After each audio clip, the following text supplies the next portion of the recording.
I do recall being totally fascinated by coming to see shows and watching from the moment they started setting up the gear and tuning and sound check.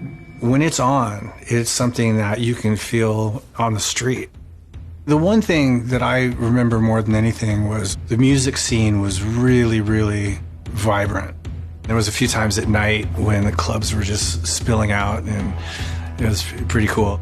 And there was a point there where we lived up the street. So this was, you can imagine how much time we spent down there. How old were you?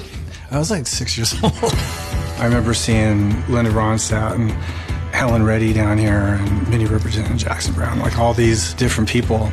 Seeing Linda Ronstadt here was something that I'll always remember. And it's not a hardcore rock and roll show, but she was amazing, and I'll never forget that. Our first Guns N' Roses show, proper, that I was involved in, was here at the Troupe. We really got our start in this particular venue. I remember we had a show here at some point in 1985 where Tom Zutaut from Geffen came down, and that was who we ended up signing, but this is the gig that he saw us play.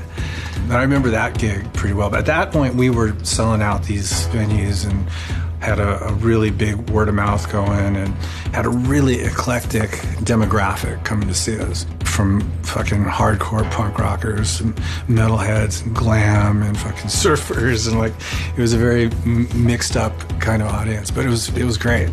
We played Paradise City here for the first time. Nobody knew what Paradise City was at the time. I mean, all our material was new to them.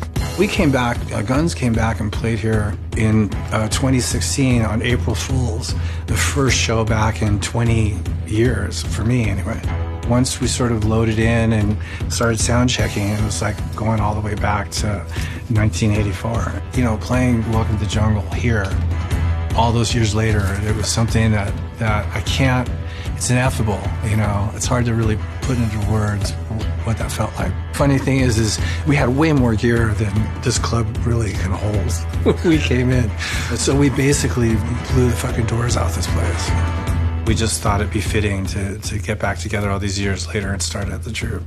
I would hate for this place to close down because there's a heritage here and there's something that's irreplaceable. I'm sure it happens for any genre of music where you just feel the reciprocation of the people that are there. So that's hugely important, and it'll always be important, and that's why venues like the Troubadour have to always be around. You can play in your fucking garage until the cows come home, but to really pull it together, you gotta go out and play in front of people. It's great to be here, and it's great to sort of talk about all that stuff. It's a conversation I've never really had with anybody before.